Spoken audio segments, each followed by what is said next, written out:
All right, welcome Australia, back to the Stand Up Australia podcast, Stand Up Sits Down With, a contrarian conversation rebutting the mainstream narrative. So today we are going to be discussing the World Economic Forum in Davos. A couple of clips being shared widely about two people in particular, Javier Milei and the other man, whose name is Dr. Kevin Roberts.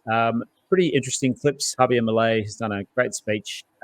Whether or not you like the man or that you agree with it, has been shared in our circles a fair bit as a bit of a FU to the WEF. But here today, we're going to discuss whether we can trust these people, whether it is what it seems, or is there something a little bit more sinister or ulterior motives. So we're here with Robin again, a co-host as usual. Hello. So I know you're enjoying the heat as much as I am at the moment. You're a little bit higher. Who wouldn't enjoy 80% humidity and mid-30s temperatures day in and day out? I mean, who wouldn't think that was an absolute hoot? That's fantastic. It's really good for business too. People love to come out to cafes when the weather's like that. Oh yeah, especially when you're heading for the ice cream shop, wouldn't they? We're going through like 8 bags of ice a day at the moment. It's unbelievable. So boy. Good 40 kilos worth. All right, well, let's jump into it because we had a fair few hiccups before we started here. We've spent the last half an hour trying to just get this actually working in the first place. So we're going to jump straight into this clip. I'm not going to play the whole thing. It's a long clip. It's really worth listening to, even as just like a really good introduction into what free market capitalism is supposed to be. I found it a really great speech. So here we go.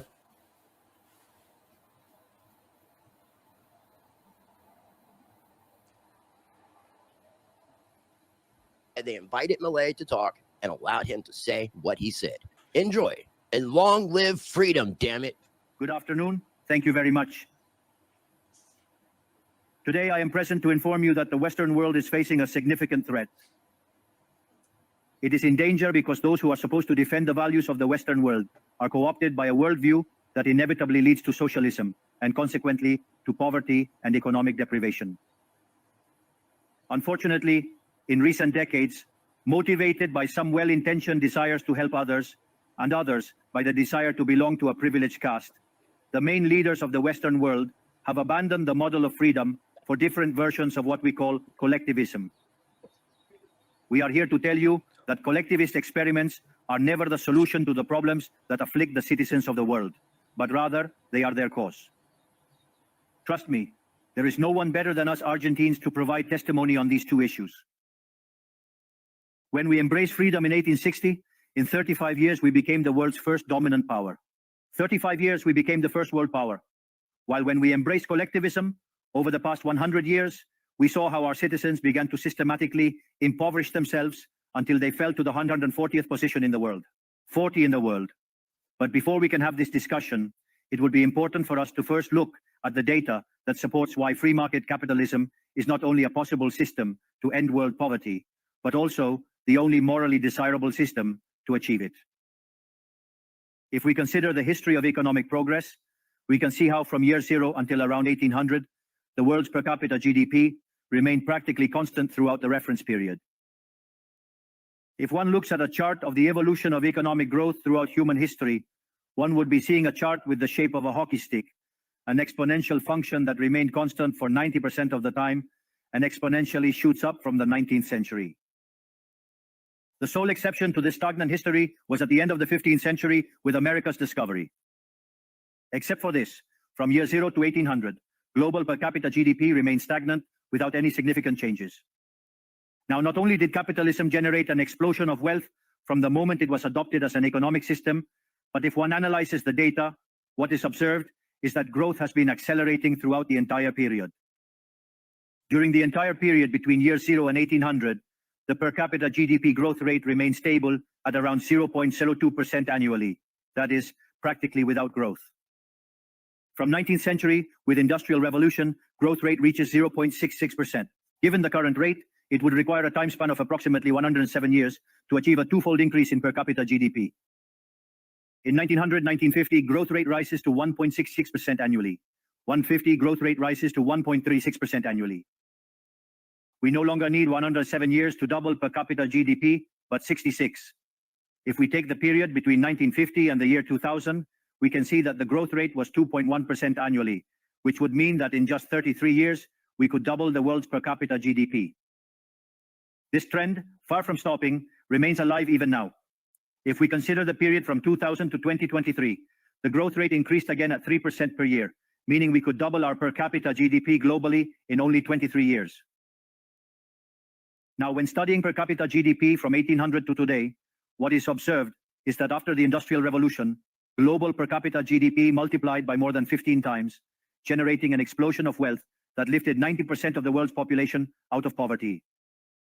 We must never forget that by the year 1800, about 95% of the world's population lived in extreme poverty, while that number dropped to 5% by the year 2020, prior to the pandemic. The conclusion is obvious.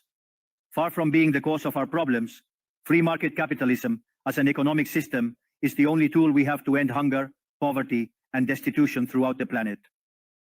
The empirical evidence is unquestionable. Therefore, as there is no doubt that free market capitalism is superior in productive terms, the left's doxa has attacked capitalism for its moral issues, for being, according to them, as its detractors say, unjust. They claim capitalism is bad because it's individualistic and collectivism is good because it's altruistic towards others. And thus they strive for social justice. But this concept that has become trendy in the developed world recently, in my country, it has been a constant in political discourse for over 80 years. The issue is that social justice is unfair and doesn't contribute to general well-being. On the contrary, it's an inherently unfair idea because it's violent. It's unfair because the state is financed through taxes, and taxes are collected coercively. Or can any of us confidently say that they pay taxes of their own free will? This implies that the state is funded through coercion, and that the higher the tax burden, the greater the coercion, leading to a reduction in freedom. Those who promote social justice start from the idea that the economy as a whole is a cake that can be distributed in a different way. But that cake is not given. It is wealth that is generated in what, for example, Israel Kirzner calls a market discovery process. If the good or service that a company offers is not desired, that company goes bankrupt unless it adapts to what the market is demanding. Create a high-quality product at a good price or attractive, succeed and produce more, so the market is a process of discovery where the capitalist finds the right direction on the go. But if the state punishes the capitalist for success and blocks him in this process, it destroys his incentives, and the consequences are that he will produce less and the cake will be smaller, generating harm to society. Collectivism, by inhibiting discovery and hindering appropriation, ties the entrepreneur's hands, preventing him from producing better goods and offering better services at a better price. How can it be then that from academia, international orgs, politics, and econ theory, an econ system is demonized that not only has lifted 90% of the world's pop out of extreme poverty and does so increasingly faster, but is also fair and morally superior? Thanks to capitalism, the world is currently in its best moment. There has never been a moment in history with greater prosperity than the one we live in today. Today's world is freer, richer, more peaceful, and more prosperous than ever before. This is true for everyone, but particularly for those countries that are free, where they respect economic freedom and individual property rights. Because free countries are 12 times richer than repressed ones. Saying goes that in countries with freedom, people live better than 90% of population in repressed countries. It has 25 times fewer poor people in the standard format and 50 times fewer in the extreme format. And if that weren't enough, citizens of free countries live 25% longer than citizens of repressed countries. Now, in order to understand what we come to defend, it is important to define what we mean when we talk about libertarianism. To define it, I take up the words of the greatest proponent of the ideas of freedom in Argentina, Professor Alberto Venegas Lynch, who says that libertarianism is the unrestricted respect for the life project of others, based on the principle of non-aggression, and in defense of the right to life, liberty, and property, whose fundamental institutions are private property, free markets without state intervention, free competition, division of labor, and social cooperation, where one can only be successful by serving others with goods of better quality at a better price. In other words, the capitalist The successful entrepreneur is a social benefactor who contributes to the well-being of society as a whole. In short, a successful entrepreneur is a hero. This is the model that we are proposing for the future of Argentina, a model based on the fundamental principles of libertarianism, the defense of life, freedom, and property. Now, if free market capitalism and economic freedom have been remarkable instruments to eradicate poverty globally, and we are presently experiencing the most favorable period in human history, it is worth inquiring why I assert that the West is in jeopardy. I argue that the West is endangered as in countries defending free market, private property, and other institutions of libertarianism, sectors of the political and economic establishment, due to errors in their theoretical framework and ambition for power, undermine libertarianism, opening doors to socialism and potentially condemning us to poverty, misery, and stagnation. Because it should never be observed that socialism is always and everywhere impoverishing, failed in all countries where attempted. It was a failure economically, it was a failure socially, it was a failure culturally, and it also killed more than 100 million human beings. The main problem of the West today is that we not only have to confront those who, even after the fall of the wall and overwhelming evidence, continue to advocate for impoverishing socialism, but also our own leaders, thinkers, and academics who, sheltered in a misguided framework, undermine the foundations of the system that has given us the greatest wealth and prosperity in our history. The theoretical framework I am referring to is neoclassical economic theory, which designs an instrument unintentionally functional to the intrusion of the state, socialism, and the degradation of society. The issue with neoclassicals is that since the model they fell in love with doesn't match reality, they attribute the error to the supposed market failure instead of revising the premises of their model. On the text about a supposed market failure, regulations are introduced that only generate distortions in the price system that hinder economic calculation and consequently savings, investment, and growth. This problem essentially lies in the fact that not even supposedly libertarian economists understand what the market is, since if it were understood, it would quickly be seen that it is impossible for there to be such a thing as a market failure. The market is not just a graphical description of a supply curve and a demand curve on a graph. The market is a mechanism of social cooperation where property rights are voluntarily exchanged. Thus, considering this definition, discussing market failure is a contradiction in terms. There is no market failure. If transactions are voluntary, the only situation in which there can be a market failure is if there is coercion present. And the only one with the ability to coerce in a generalized manner is the state that possesses the monopoly of violence. Consequently, if someone considers that there is a market failure, I would recommend that they check if there is state intervention in the middle. If no state intervention found, suggest reanalyzing as it is definitely wrong. Market failures do not exist. An example of the alleged market failures described by neoclassicals are concentrated structures in the economy. However, without functions that demonstrate increasing returns to scale, whose counterpart are the concentrated structures of the economy, we would be unable to explain the phenomenon of economic growth from 1800 to the present day. Look how interesting. Commencing from the year 1800 and extending onwards, with the population experiencing a multiplication of more than 8 or 9 times, the per capita income underwent a growth of more than 15 times in magnitude. To clarify, there are more returns. This caused poverty to drop from 95% to 5%.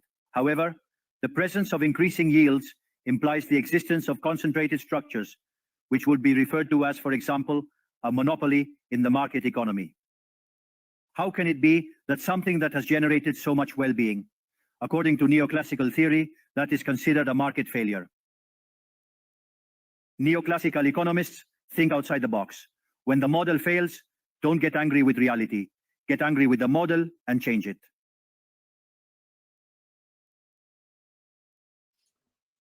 All right. So I wanted to stop it there because I found that really interesting. One part I didn't really understand about what he was saying. Is he criticizing monopolies or is he defending monopolies just there? Yeah, to be honest, I'd have to go back over that part because I know that has been one criticism of the speech that's been made by a lot of commentators, and I've read differing takes on that. Yeah, fascinating. from a purely technical point of view, I'm astonished by how far AI has come. Because obviously, or for those who perhaps haven't realized it, that speech was delivered to the WEF in Spanish. And so it's not just that whoever made that video has actually translated it into English or used the translation, but that video description said that it was actually delivered in Malay's accent as well. Yeah, and it but did you almost know- matches his lips at the same time. I was going to say it's lip synced. I mean, and there are such differences between Spanish and English, not just in. Let me put it this way: most of the time, when you're seeing a translation, a simultaneous translation done of a Spanish speaker, it takes longer. It seems to take longer to say in Spanish, whatever the person is saying, than in English. So anyway, it's absolutely extraordinary, and we really need to watch out for that. Because how easy is it to put words into the mouth of people, and it sounds like them and it looks like them and their lips are moving, and so it's going to be really interesting the ways that AI is going to be used and misused, which even right. And okay, so this is just total tinfoil hat. In the wide shots, when they kind of zoomed out and you can see the backs of the heads of the audience, hardly anyone's head was moving. Did you notice that? Let's have a look. And to the point where I was thinking, like, is this real? Oh yeah, they are moving a little bit. Yeah, a little bit. See people coming up. Again, I was like a total tinfoil hat, right? But there's so many questions that I have about this. How many people were in that audience? I was trying to get a fix on the facial expression of the woman who was at the opposite end of the stage, but the resolution wasn't high enough to see like what was her attitude to this. Some of her body language I was sort of interpreting as being, will someone shut this guy up and get him off the stage? But again, what am I reading into this?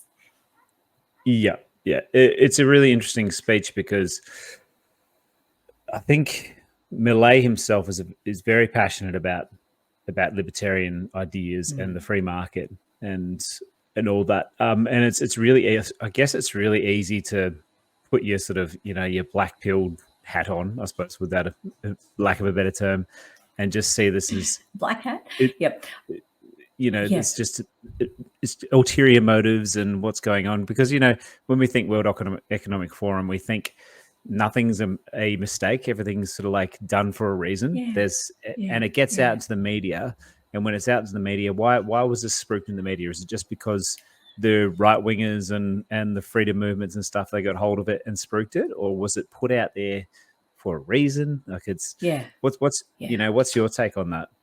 Well, if it's in the mainstream, then it didn't get there by accident. I mean, everything that is amplified in the mainstream media is there is some intentionality behind that, because they can de-amplify things very, very easily. We see that happen with stories that people should be hearing about all the time, and there's just not a whiff of it on the mainstream media. So my thoughts about this, well, on the white pill side of it, as you said before you played the clip, this is a really excellent introduction to the political philosophy of libertarianism, and to the real to not that he named it specifically, but to Austrian economics. And for people who've never heard these ideas before, I mean, it's great that this clip is getting shared around, and it does present such a compelling picture based on the historical facts that Milei was describing there, of just how powerful the free market has been as a tool to lift people up out of grinding poverty. And also it directly contradicts this notion of that the pie is fixed.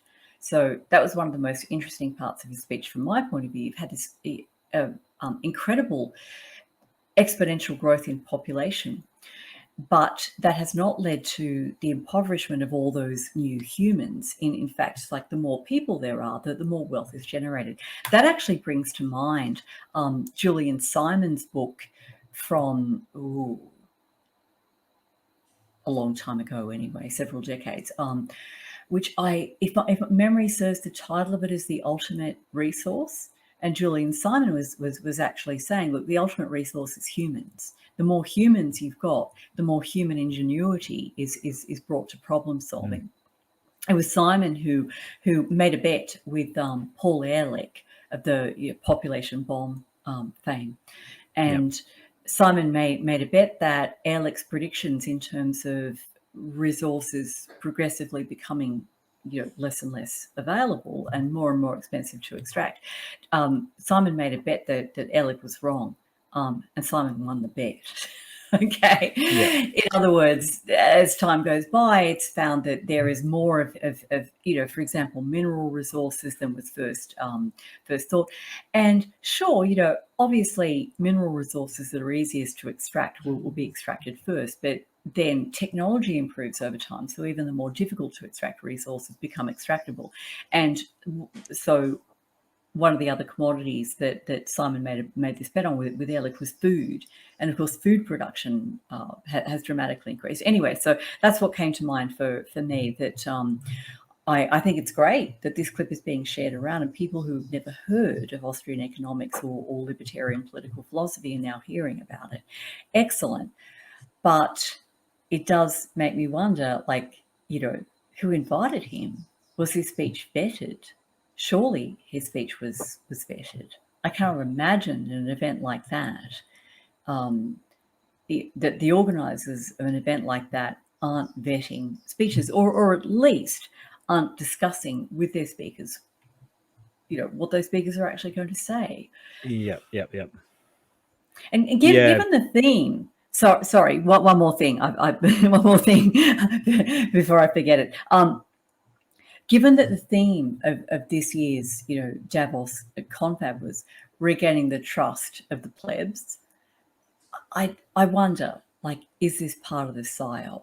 Oh, trust us, plebs. We invited Milei to speak, and look, he's saying all those things that you want to hear. So, and we're listening. Honestly, we are, and we're totally going to take on board what he said about collectivism being, absolutely terrible for everyone.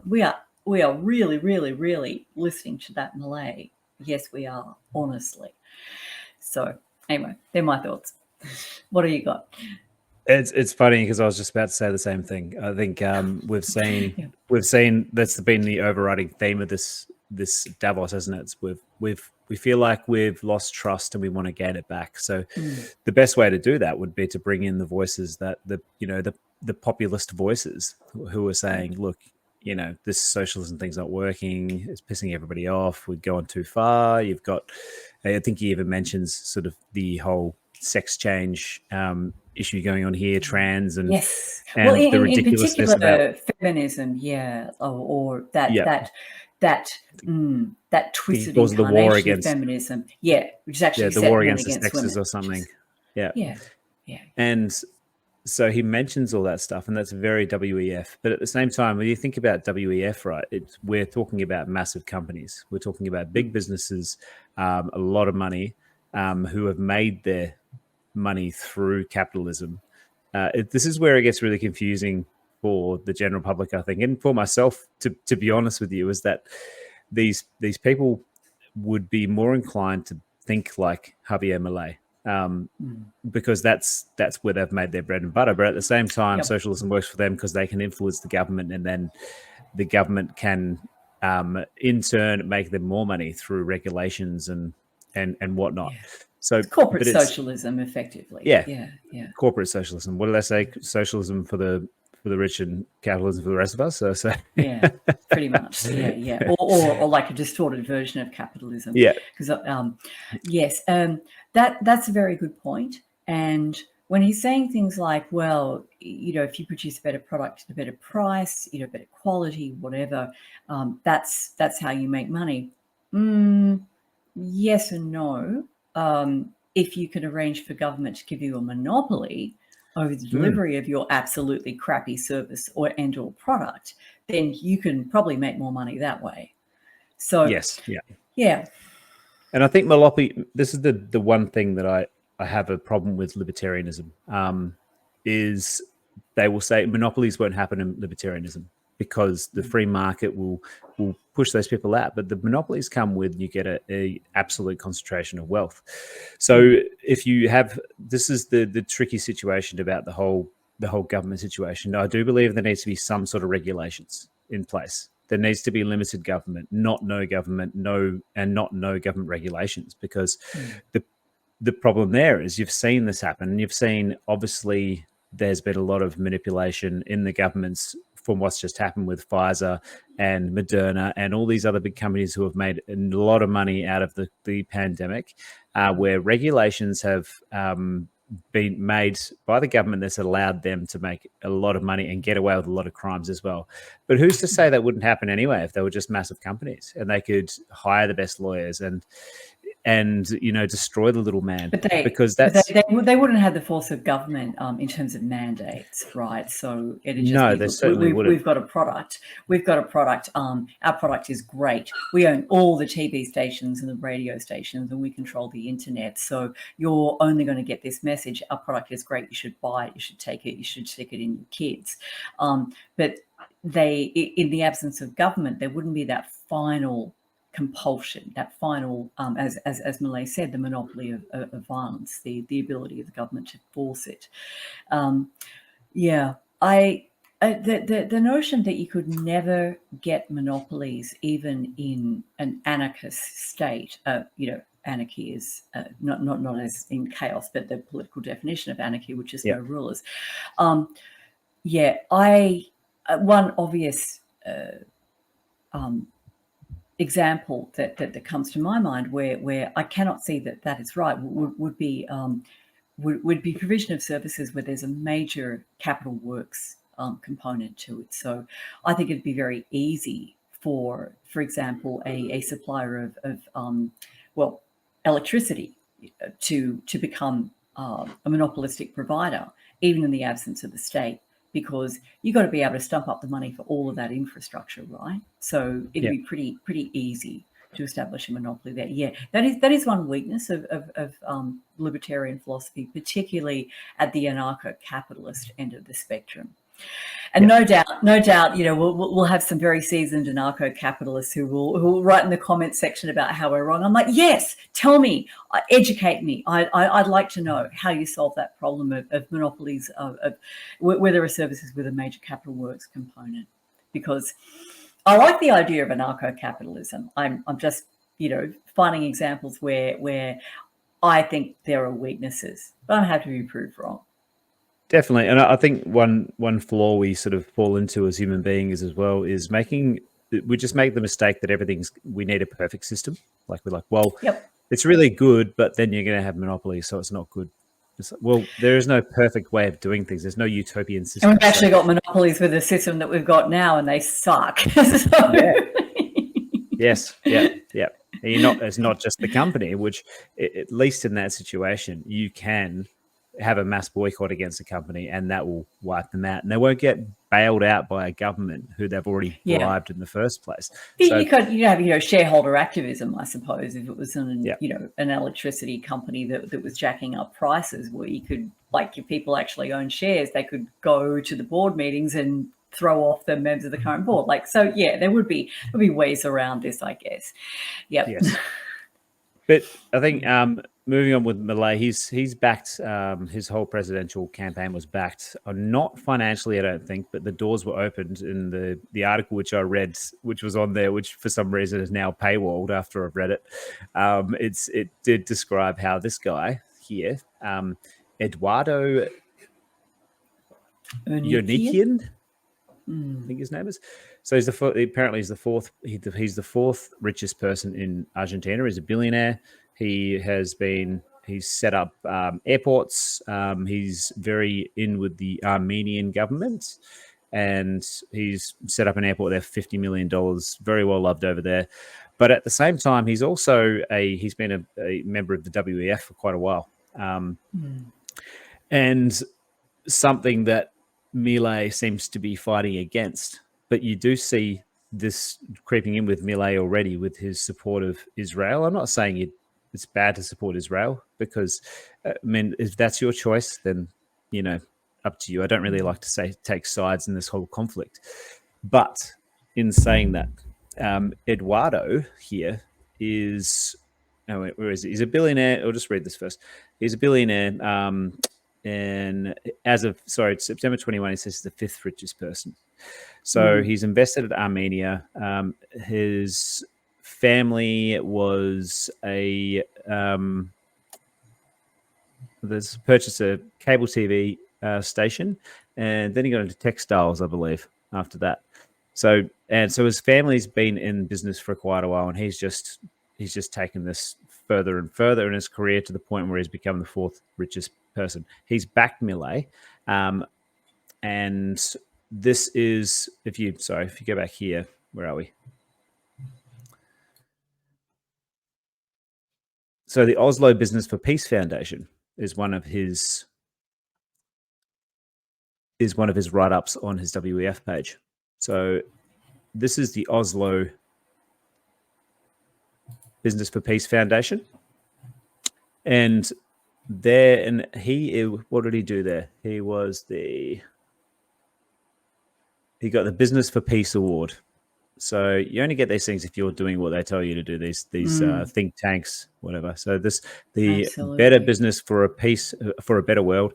Business for Peace Foundation aims to build a more inclusive and sustainable future by accelerating business-worthy leadership. So that's very much a WEF and UN inclusive plan, and sustainable. Yeah. Inclusive and sustainable. And then the next thing he is part of, and there's a whole bunch of things he's part of here, is the Raoul Wallenberg Foundation. So this is the Raoul Wallenberg Foundation. He was a chairman there. So the Raoul Wallenberg Foundation is, now I'll see if I can zoom in on this one.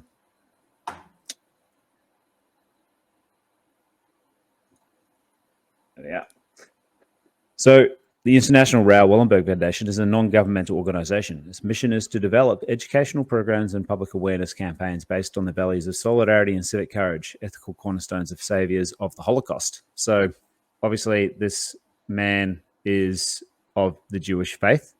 Either that or he's a staunch supporter of Israel, which then makes me... that explains Milei's desire to convert to Judaism. And look at that. Yep. The Wallenberg Foundation has revoked the honorary membership of the UN Secretary General, Mr. Antonio Guterres. Guterres, of course, having been very outspoken about Israel committing war crimes in Gaza.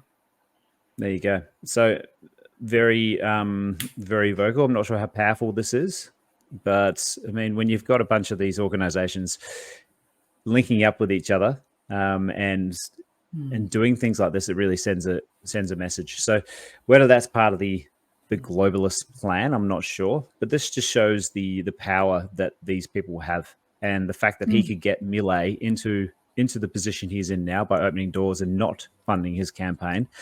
That sort of shows me there is some sort of other plan involved for Milei in this whole thing, which then takes us onto the WEF. And is this all part of the plan? I mean, this is run by billionaires, right? The WEF is run by billionaires. So it's a club for them. The final line. If you just go back to his profile on the WEF's site. Yep.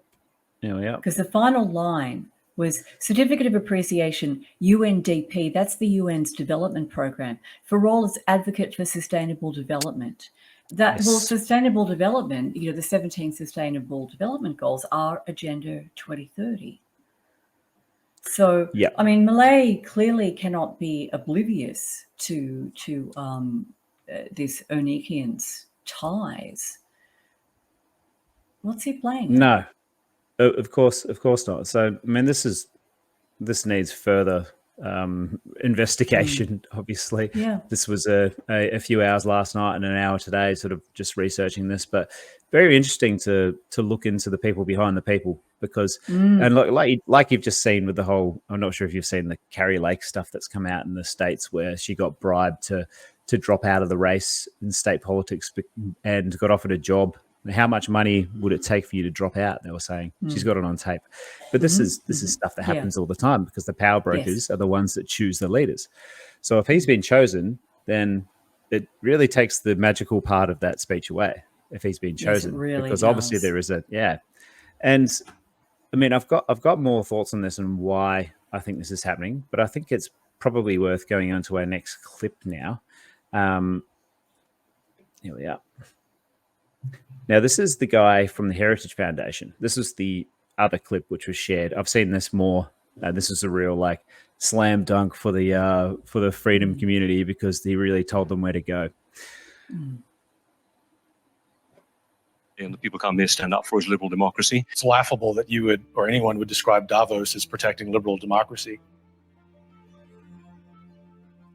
I'll be candid here because I think I've been invited here to be candid. Elites tell us that open borders and even illegal immigration are okay. The average person tells us in the United States that both rob them of the American way of life. Elites also tell us that public safety isn't a problem in big American cities. Just travel to New York or Washington or Dallas, Texas. The average person will tell you that the lack of public safety damages not just the American way of life, but their life. Elites tell us that we have this existential crisis with so-called climate change. The solutions, the average person know, cost more human lives, especially in Europe during the time that you need heating, than do the problem and the problems themselves. The fourth, China. The number one adversary, not just to the United States, but to free people on planet Earth. Not only do we at Davos not say that, we give the Chinese Communist Party a platform. And fifth, as we sit here, another supranational organization, the World Health Organization, is discussing foisting gender ideology upon the global South. These are practices that are under review, if not being rejected, by countries in Northern Europe. The new president, especially if it's President Trump, will, as you like to say, trust the science. He will understand the basic biological reality of manhood and womanhood. And do you know why? Not because of retribution, not because he's a dictator, but because he has the power of the American people behind him. Let me just correct the slight assertion you made there. We want Ukraine to win. We want to see Ukraine win with a lot more help from European allies. I think the United States has a role. Heritage has been clear about this for 2 years now, that there is a world in which we support military aid for Ukraine. Our first obligation in foreign policy is to look at it through the lens of what's best for the American citizen. Joe Biden has done a god-awful job in articulating what that is. The kind of person who will come into the next conservative administration is going to be governed by one principle, and that is destroying the grasp that political elites and unelected technocrats have over the average person. And if I may, I will be candid and say that the agenda that every single member of the administration needs to have is to compile a list of everything that's ever been proposed at the World Economic Forum and object all of them wholesale.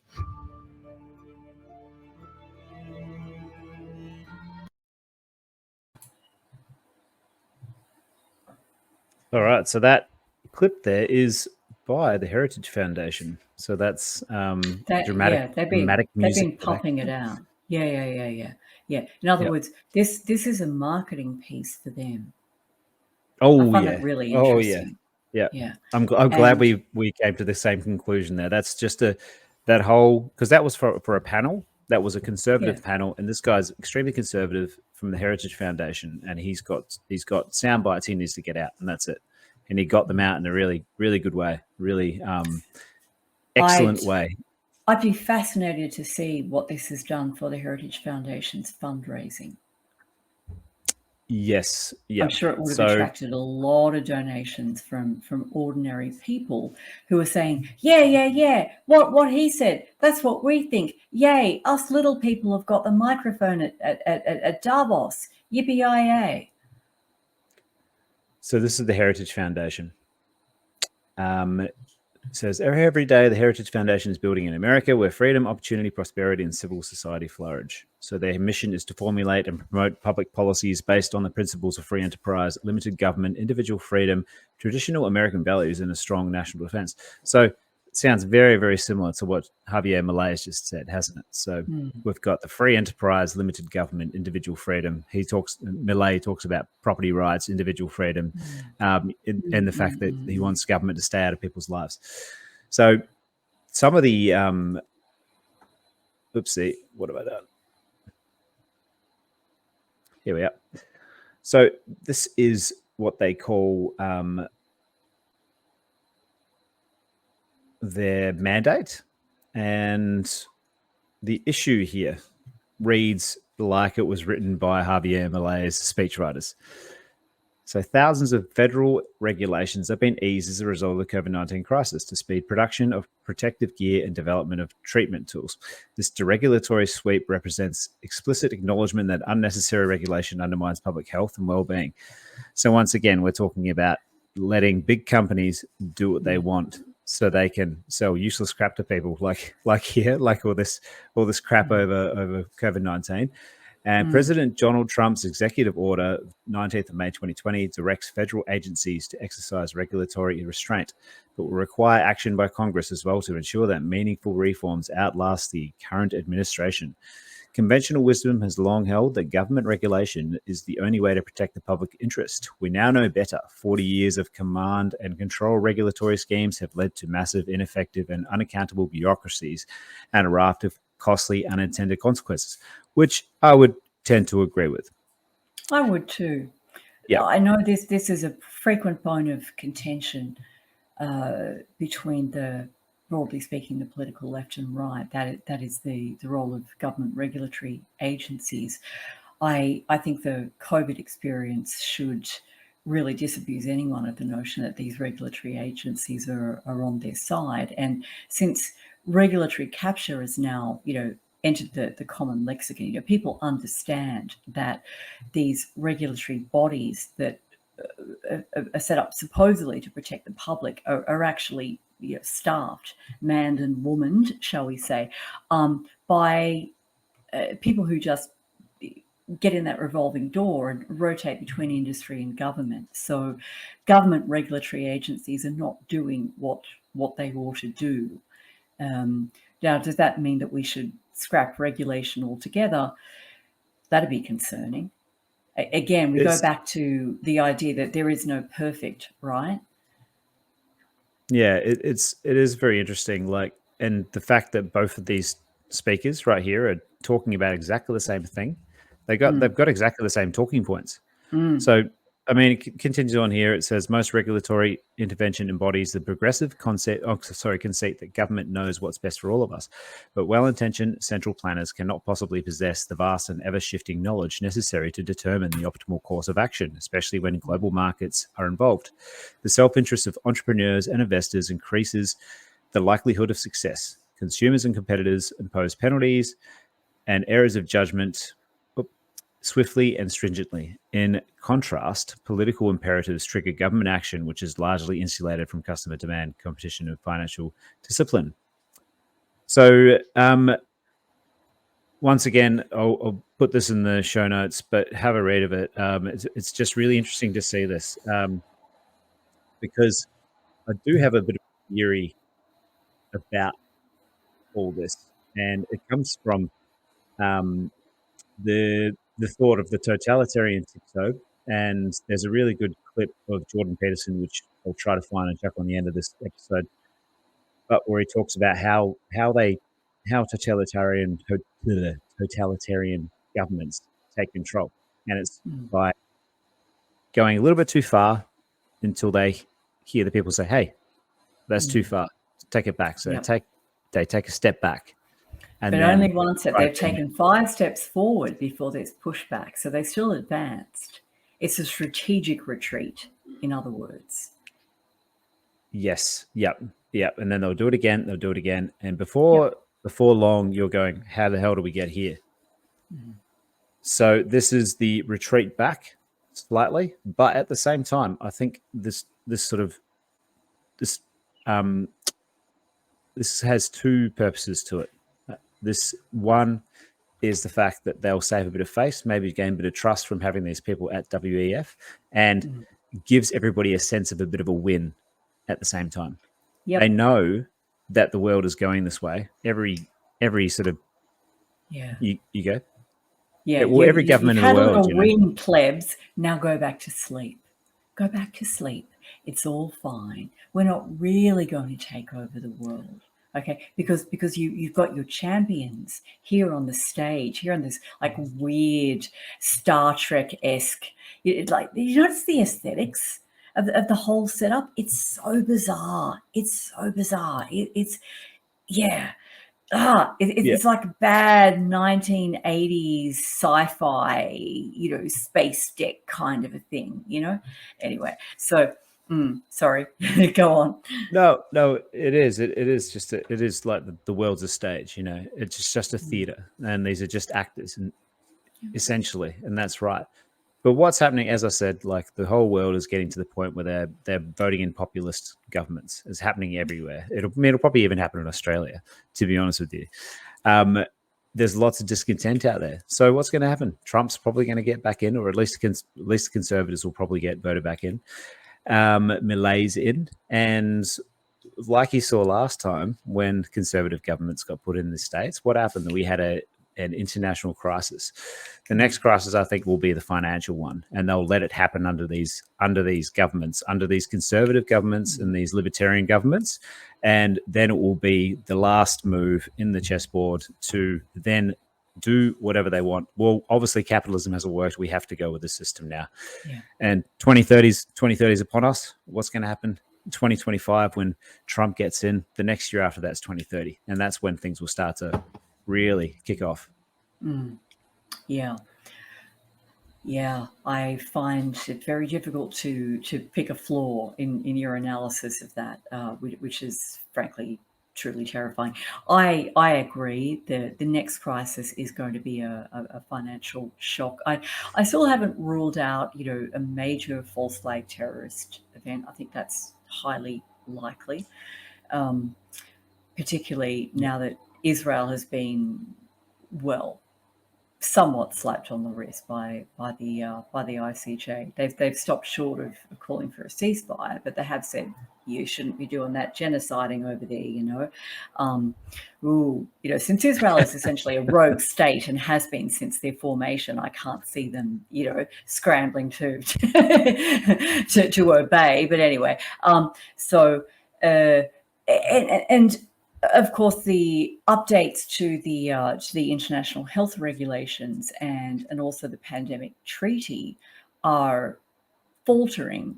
There has been a lot of pushback to the point where our favorite Marxist terrorist Tedros was accusing who knows who of spreading misinformation about about these pandemic instruments. So that they're clearly worried, and without those without the updates to the IHR in particular being implemented, because all the really nasty objectionable stuff from the treaty is actually being dropped from the treaty and shoveled over into the IHR updates. Without that, they can't really pull off another scamdemic, or that they could pull it off, but they won't be able to do with it what they want to do. So, okay, if we take the scamdemic card out of the pack, what have we got? Well, we've got, as a major false flag terrorism to make everyone scared again. Because if we can't scare them with a virus bugaboo, how about the Islamic terrorist bugaboo? And then, of course, the other option is, how about we just pull the pin on this whole Ponzi scheme of a world financial system? Yeah, and we know that's part of the plan anyway, don't we? With the CBDCs, it's all part of the plan. It's got to change over eventually, because the current system is just not doing its thing. It's not working. People don't want to lose vast amounts of money when it crashes. So why not just change over to something else we've got complete control of? So Indeed. That's my view of the whole situation anyway, as dark as it is. But unfortunately, when it comes to the WEF, like we were saying earlier, everything's done for a reason. And these people got invited, and yeah. And yet we can't invest more gravitas to them than they really merit. I mean, it is a clown show. Matt Taibbi and Walter Kern did a great kind of breakdown of Davos, and they're a really funny team. When the two of them get together, their styles are complimentary, let's just say. And I think it was Walter Kern who was sort of chortling about the theme of this year's Davos being, regaining trust. And he compared it to someone saying, I'm going to make you love me. And the way that I'm going to make you love me is I'm going to murder everyone else that you love, so there's only me left. It was pretty funny. But the point beyond that analogy, which I found really amusing, was that it's a clown show. These people are amazingly out of touch. Their speeches really consist of nothing but waffle. I mean, it's that bureaucratese that is explicitly crafted to put you to sleep. It's just one buzzword after another, after another, after another. And it's, I guess they're using speed, people in the audience, that is, are using speed or something to keep themselves awake. Because most of the time it's so boring and nonsensical that anyone with 2 functioning brain cells would just be going, this is bullshit, get me out of here, checking their phone. Funny you say that, because I actually watched that whole panel where the guy from Heritage, I watched that last night and fell asleep 2/3 of the way through, because I was like, the other guys in the panel were just and They say all these words, but they don't mean anything. It's just, they don't mean anything. What did John Watson, Keating's speechwriter, weasel words, because apparently the way that weasels eat eggs is they kind of like put their fangs into the egg and then they suck all the goodies out of the egg, just leaving the empty shell. And so, so I'm not sure if John Watson coined this analogy, but it's perfect. They're weasel words. There's an empty shell left. Like, they are words. They're made of letters. I guess you could look them up in the dictionary, but there's no meaning left in them. Yeah, right? It's like the language you'd hear in academia. Like when you're reading academic papers and stuff, it's just a whole bunch of words. Especially social sciences ones, or any branch of science where they actually don't really want you to understand what they've done. Oh God, yeah. Remember my early years at uni and having to read, like, I studied media communications and journalism and PR, and some of the stuff there, especially in the media and communications, it was like, what are you trying to say? Yeah. I found it impossible to read because it was just rubbish. And that's intentional. That's intentional. I mean, the use of jargon by professions is always a method of keeping, the non-cognoscenti out of their domain. But in academia, particularly those branches of academia that have sort of gone in the neo-Marxist direction, it's more than just, keeping out the great unwashed. It's constructing this edifice that looks like they're doing something real. It looks like they're doing science, or at least doing some kind of work that is worthy of the name academic research, and they're not. And, this whole Claudine Gay scandal of her plagiarism, it kind of brings this into sharp relief, because the people that she plagiarized were not geniuses either. They were just turning out meaningless dross as well. I mean, if you're going to plagiarize, at least, I don't know, plagiarize from someone who's got something really interesting to say and who says it in a really good way, rather than just copying and pasting twaddle. I must say the Claudine Gay thing has been great for memes. My favorite, you've probably seen this, a mock-up of a book cover, Claudine Gay's 3 Keys to Success, Control, C, V. It's good. Anyway, that's got to happen so much. That was the one thing I thought about the whole thing is she's being caught out because she's in the public eye for something else. Can you imagine how many other people would be? Yeah, and but they only found out she's a plagiarist after that. So imagine how many of these people. No, they didn't really. They didn't really. The Harvard student newsletter has actually been complaining about her plagiarism for some time. So Harvard students actually got together and tried to bring this issue of the fact that she is a wildly underqualified for the job of president of Harvard. She's wildly underqualified and she's a plagiarist. So Harvard students have been attempting to do this for months to years. And then suddenly Bill Ackman comes along and throws some of his, vast reserves of vulture capitalist dough at her and gets her, blasted out of her position. And the plagiarism accusation is used as cover for the fact that Bill Ackman doesn't like the fact that she didn't toe the line in terms of his, Jewish predilections, because the one that they threw out of Penn a couple of weeks ago, there were no plagiarism charges against her. Yeah. So she was in that same hearing, wasn't she?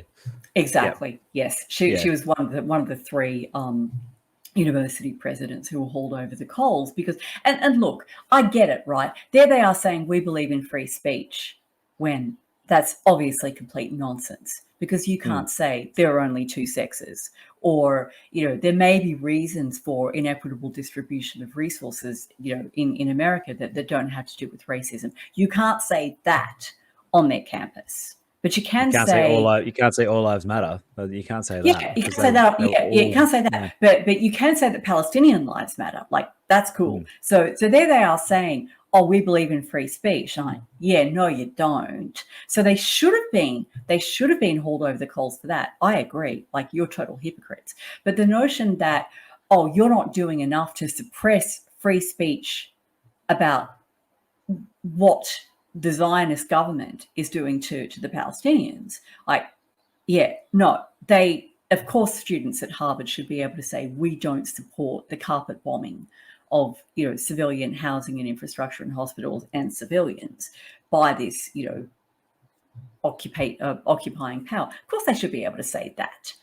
The whole idea that a member of Congress would object to these university presidents allowing their students to actually just express their views about what's happening in Gaza. The whole idea that a member of Congress could say that, it's so bizarre. Like, there's a thing called the First Amendment of your Constitution. You might want to look it up, since you're sitting there, in the house that supposedly, like, that's your founding document. You're a representative of this government that says we believe in free speech. So anyway, sorry, that's totally off topic. A conservative member of Congress too.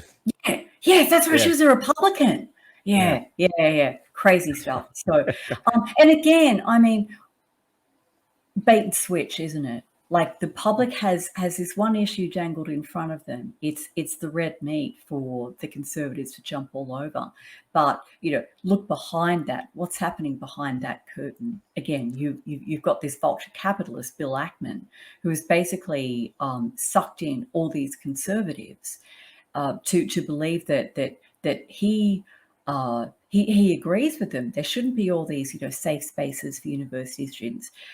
That's not his intent at all. He wants those safe spaces extended to Jewish people. Yes. He's not against safe spaces. He just wants Jews to be able to go there too. Yep.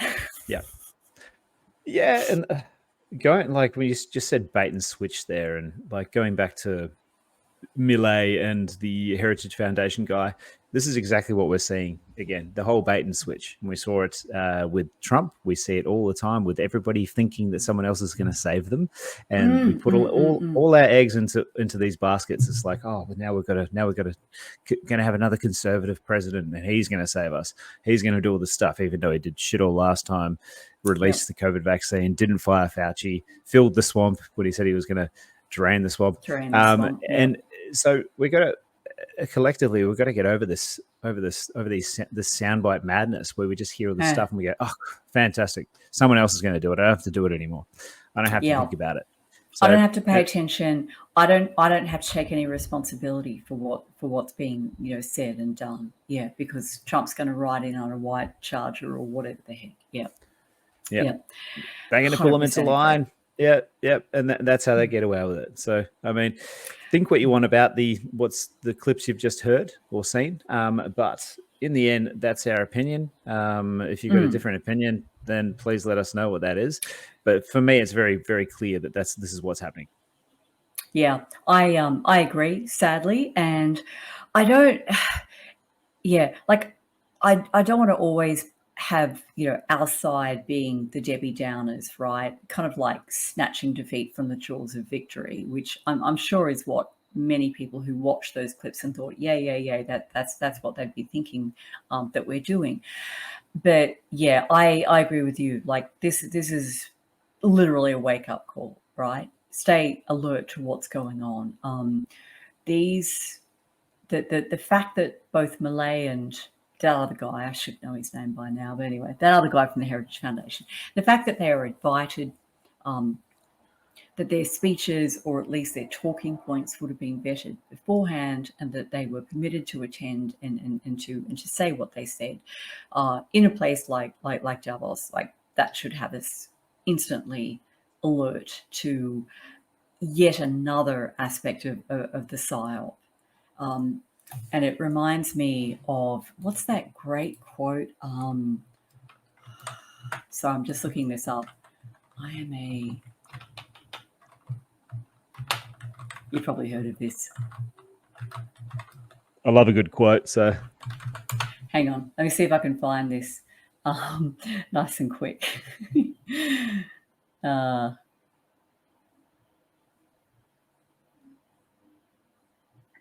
No, hang on.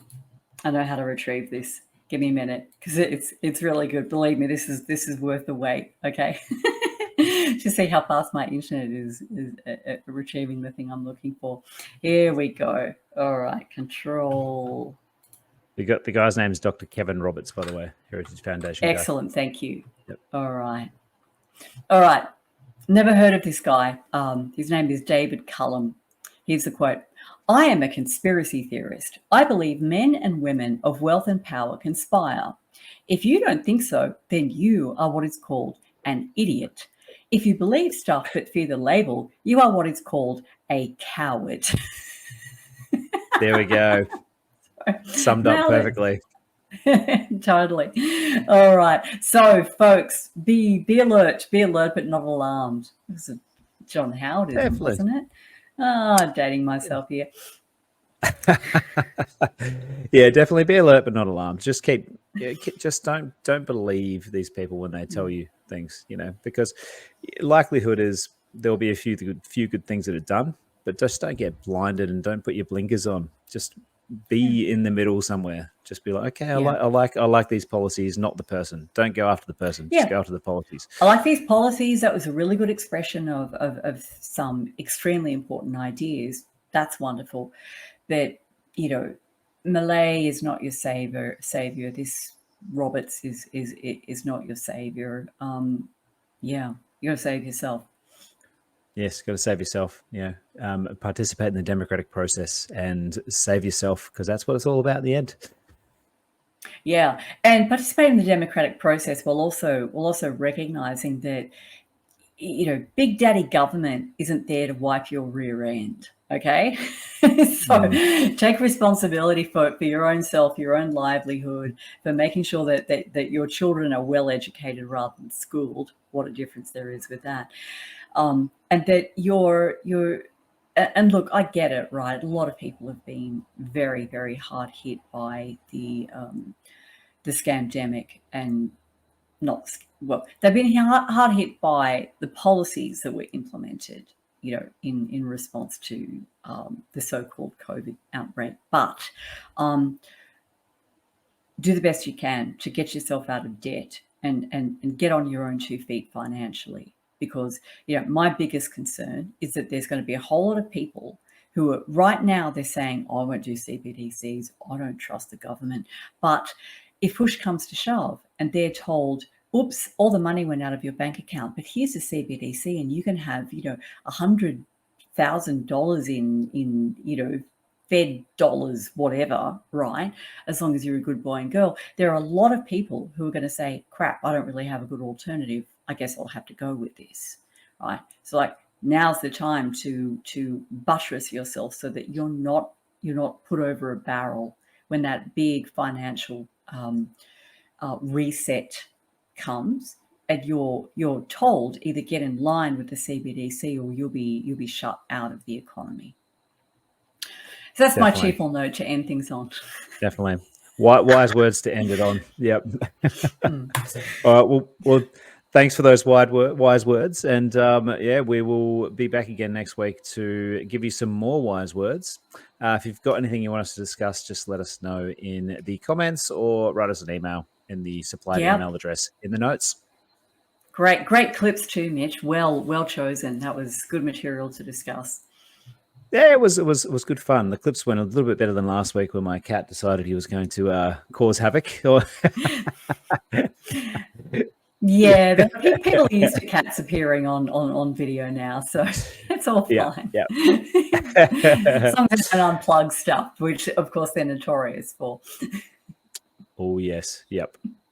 All right, well, thanks again, and have a great week, and we'll see you next week. See you next time. I just don't understand how it gets to the point where things get to terrible places one tiny step at a time. You know, if I encroach on you and I'm sophisticated about it, I'm going to encroach 2 millimeters. I'm going to encroach right to the point where you start to protest. Then I'm going to stop. Then I'm going to wait. Then you're going to calm down. Then I'm going to encroach again right to the point where you protest. Then I'm going to stop. Then I'm going to wait. And I'm just going to do that forever. And before you know it, you're going to be back 3 miles from where you started, and you'll have done it one step at a time. And then you'll go, oh, how'd I get here? And the answer was, well, I pushed you a little farther than you should have gone, and you agreed. And so then I pushed you a little farther than you should have gone again, and you agreed. And if anybody's interested in this sort of process, and this is a horrifying book, if you want to read about how this process works, you can read a book called Ordinary Men by Robert Browning.